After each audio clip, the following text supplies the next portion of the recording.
नमस्कार मित्रों, जय श्री कृष्णा, राधे राधे। मैं पूजा अपने यूट्यूब चैनल पर आप सबका हार्दिक स्वागत करती हूँ। तो आज मैं लेकर आई हूँ सोमवार की अष्टमी के कुछ ऐसे उपाय जो आप करेंगे तो होगी जल्द मनोकामना पूर्ण। तो अगर आप मेरे चैनल पर नए हो तो प्लीज़ मेरे चैनल को सब्सक्राइब करें, वीडियो को लाइक अवश्य कर दें, पहले ही से ही कर दें। तो आइए जानते हैं अष्टमी के कुछ उपाय। मित्रों, जो सोमवार की अष्टमी पड़ती है वो बहुत ही महत्वपूर्ण होती है। पंडित प्रदीप मिश्रा जी ने बताया है कि जो सोमवार की अष्टमी होती है इतनी महत्वपूर्ण होती है, क्यों होती है आइए जानते हैं। कि सोमवार होता है भोलेनाथ का दिन और अष्टमी होती है माता पार्वती का दिन, यानी कि दुर्गा माता का। तो जो भी मतलब माता रानी के जो भी स्वरूप होते हैं, जैसे शैलपुत्री, माता शैलपुत्री, माता ब्रह्मचारिणी, चंद्रघंटा, कुष्मांडा और जितने भी 51 शक्तिपीठ होते हैं वो माता रानी के ही स्वरूप हैं। और जब दिन सोमवार का हो, अष्टमी पड़ रही हो, तो जितने भी माता होती हैं जिन्होंने शिव शिव विवाह किया या शिव ने माता पार्वती के जितने भी स्वरूप से विवाह किया, तो सब वो भोलेनाथ से मिलने आती हैं। इसलिए यह विशेष दिन होता है। इस दिन जब हम उपाय करते हैं, पूजा पाठ करते हैं, अपनी कोई भी मनोकामना रखते हैं तो हमारी शीघ्र ही पूर्ण होती है।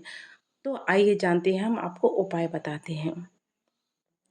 तो पंडित प्रदीप मिश्रा जी ने जो उपाय बताया है वो हम उपाय बताते हैं, 3-4 उपाय हैं।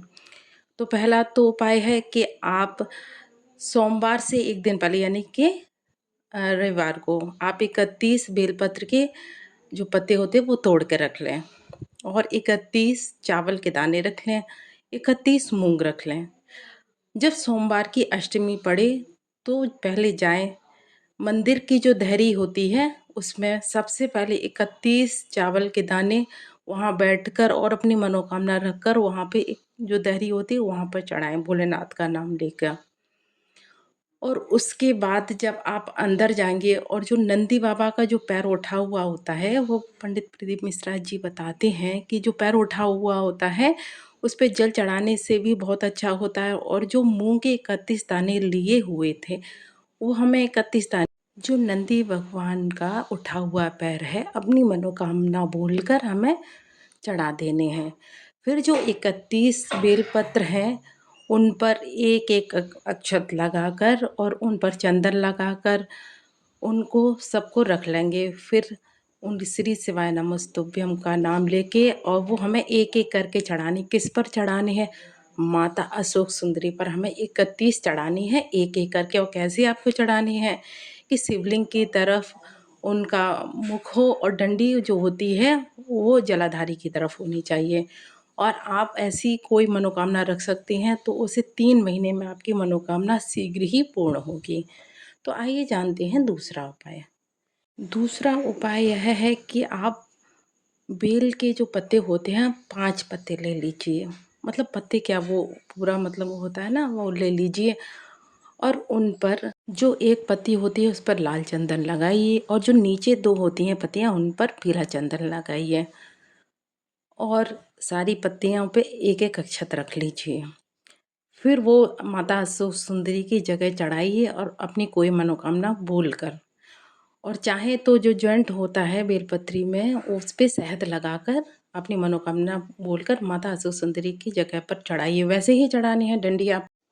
तीसरा उपाय, अगर किसी लड़के लड़की का विवाह नहीं हो रहा है तो आप ये कर सकते हैं कि केवल एक बेलपत्र लीजिए और एक बेलपत्र में आप ऊपर की तरफ लाल चंदन और नीचे की तरफ आप पीला चंदन लगाइए। उस पर लाल चंदन की बिंदी लगाकर अक्षत रखकर शहद रखकर और भोलेनाथ से लड़का लड़की दोनों मिलकर चढ़ाएं तो जल्द ही उनकी विवाह का योग बनेगा। या फिर जब विवाह का योग नहीं बना है तब भी हम यह उपाय केवल लड़की या केवल लड़का कर सकते हैं, तो इससे विवाह के उपाय जल्दी बनेंगे। तो आइए जानते हैं और उपाय। अगर लड़का लड़की का विवाह नहीं हो रहा है तो मंदिर में जाइए और 7 हल्दी की बिंदी जो होती है माता अशोक सुंदरी के स्थान पर लगाइए। दोनों लड़का लड़की साथ जो बिंदियाँ होती हैं वो माता सुंदरी के स्थान पर लगाएं और वही हाथ उठाकर पीपल की तरफ वो करते हैं, लगा दें पीपल की तरफ। तो उनसे उनका विवाह का योग बहुत ही जल्दी बनेगा। और लास्ट उपाय है कि धतूरे का उपाय। इस दिन आपको अगर ऐसा कहीं धतूरा मिल, जो धतूरा तो हरे कलर का होता है लेकिन उसकी डंडी होती है वो लाल कलर की होती है। ये मैं नहीं कह रही हूँ, ये पंडित प्रदीप मिश्रा जी बता रहे हैं। पूज्य पंडित प्रदीप मिश्रा जी ने बताया है कि अगर कहीं ऐसा धतूरा मिल जाए तो हम अपनी मनोकामना बोलकर भोलेनाथ पर अगर चढ़ा दें तो हमारी मनोकामना पूर्ण होगी। तो ये थे पूज्य पंडित प्रदीप मिश्रा जी के उपाय। अगर आपको अच्छे लगे हों तो ये उपाय अवश्य ही करना, आपकी ज़रूर ही मनोकामना पूर्ण होगी। आप मेरी वीडियो को प्लीज़ लाइक करना, चैनल को सब्सक्राइब करना। आप सब लोगों पर महादेव की कृपा बनी रहे और आप ऐसे ही मेरे चैनल से जुड़े रहें। धन्यवाद। हर हर महादेव, हर हर महादेव, हर हर महादेव।